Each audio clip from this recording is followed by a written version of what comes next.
Setelah 32 tahun di bawah satu komando, Indonesia pasca reformasi adalah sebuah panggung politik yang brutal dan liar. Presiden datang dan pergi, silih berganti. Stabilitas adalah sebuah kemewahan yang langka. Panggung ini dikuasai oleh para pemain lama, ketua-ketua partai besar yang saling berebut kekuasaan dengan manuver yang gaduh. Namun di tengah kegaduhan itu, muncul sesosok figur yang berbeda. Bukan seorang populis yang berapi-api, bukan pula seorang ketua partai yang haus kuasa. Ia adalah seorang jenderal purnawirawan yang lebih dikenal sebagai seorang pemikir. Susilo Bambang Yudhoyono, seorang perwira cerdas lulusan terbaik dengan gelar master dan doktor dari Amerika, The Thinking General. Di era Presiden Megawati, ia dipercaya memegang salah satu posisi paling kuat, Menko Polhukam. Ia bekerja dalam diam, mengeksekusi kebijakan, dan membangun citra sebagai seorang teknokrat yang kompeten. Tapi di dalam lingkaran kekuasaan PDI Perjuangan, ia selalu dianggap sebagai orang luar, seorang jenderal profesional yang numpang di dalam kabinet seorang ratu partai. Ketegangan pun mulai muncul. SBY merasa dirinya semakin dikucilkan, saran-sarannya tidak didengar, dan ia merasa tidak dilibatkan dalam pengambilan keputusan-keputusan penting. Puncaknya, ia curhat kepada media, sebuah langkah yang tidak lazim bagi seorang menteri aktif, dan dianggap sebagai deklarasi perang dingin terhadap istana. Merasa tidak lagi dihargai, SBY akhirnya mengambil langkah paling nekat dalam karier politiknya. Ia mengundurkan diri dari kabinet, dan tidak hanya itu, ia akan melakukan hal yang tak terpikirkan, menantang langsung mantan bosnya dalam pemilihan presiden. Pertanyaan bagi kita semua adalah, bagaimana seorang jenderal yang dianggap santun, peragu, dan tidak punya mesin politik bisa memenangkan hati puluhan juta rakyat Indonesia? Jadi, siapa sebenarnya Susilo Bambang Yudhoyono sebelum ia menjadi politisi? Untuk memahami strateginya, kita harus melihat jejak langkahnya sebagai seorang perwira. Ia masuk ke Akabri pada tahun ke-1970.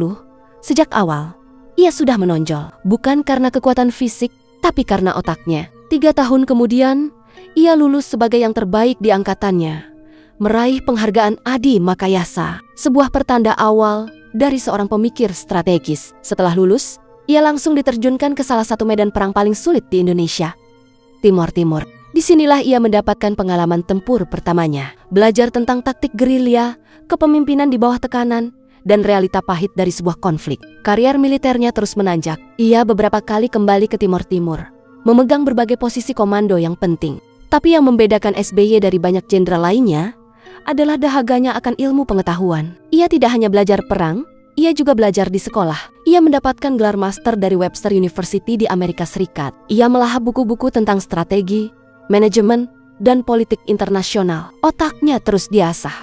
Kombinasi antara pengalaman tempur di lapangan dan pendidikan tinggi di luar negeri menciptakan tipe perwira yang langka.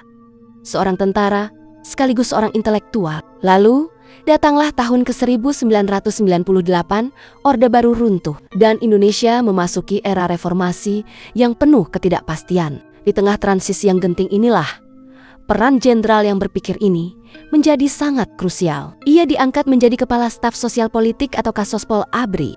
Salah satu tugas terbesarnya, memimpin proses pemisahan Polri dari ABRI, sebuah langkah reformasi fundamental untuk menciptakan polisi sipil yang profesional dan tentara yang fokus pada pertahanan.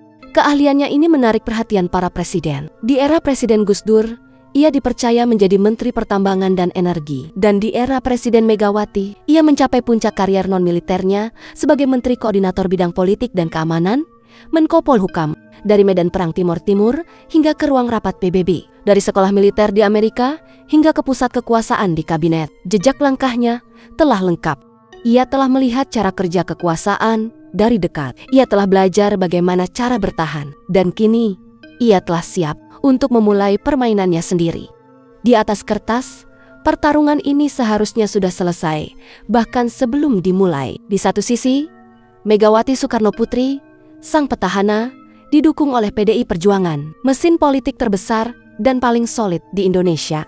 Di sisi lain, SBY dengan Partai Demokratnya yang baru seumur jagung, sebuah kekuatan yang sama sekali tidak diperhitungkan. Tapi SBY punya 3 senjata rahasia yang tidak dimiliki oleh lawannya. Senjata pertama, narasi sang korban. Dengan sangat cerdik, SBY dan timnya mengubah citranya Dari seorang menteri yang mundur, menjadi seorang figur yang dizalimi dan disingkirkan oleh kekuasaan. Narasi ini sangat efektif. Simpati publik mengalir deras kepadanya. Ia dilihat sebagai seorang profesional yang jujur, yang menjadi korban dari intrik politik istana yang kotor. Senjata kedua, kekuatan citra. Di tengah panggung politik yang saat itu masih diisi oleh figur-figur Orde Baru yang kaku, SBY menawarkan sesuatu yang sama sekali baru.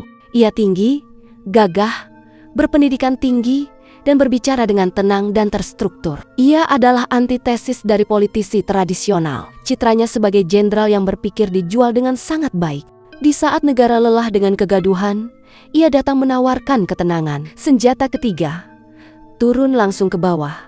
Sementara lawan-lawannya lebih sering berkampanye di rapat-rapat akbar yang formal. SBY dan Yusuf Kala mempopulerkan gaya kampanye modern. Turun langsung ke rakyat. Belusukan ke pasar, desa dan kampung-kampung, mendengar langsung keluhan mereka. Sebuah pendekatan yang membangun ikatan emosional langsung, memotong jalur birokrasi partai.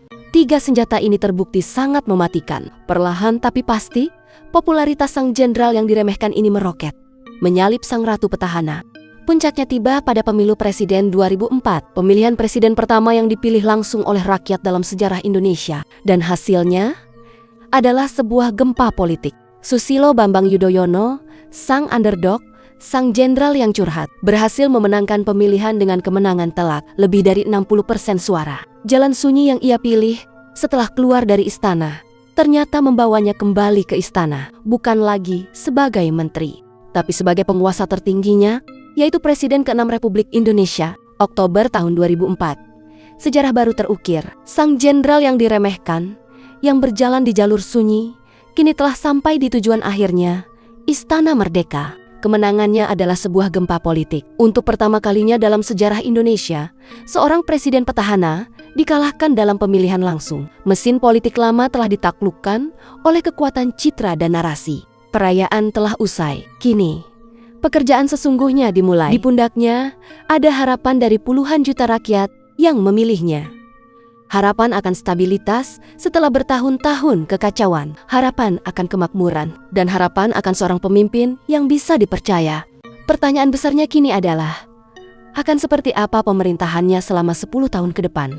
Apakah ia akan dikenang karena berhasil melunasi utang IMF dan membawa perdamaian abadi di Aceh? Apakah ia akan dikenang karena berhasil menjaga stabilitas ekonomi selama 1 dekade penuh? Atau apakah ia akan dikenang sebagai presiden yang peragu, yang lamban dalam mengambil keputusan? Ataukah ia akan dikenang karena skandal-skandal korupsi masif yang justru meledak di dalam partainya sendiri? Prestasi dan kegagalan, sisi terang dan sisi gelap, ini hanyalah awal dari saga 3 babak. Ikuti terus investigasi lengkapnya hanya di Kartel ID.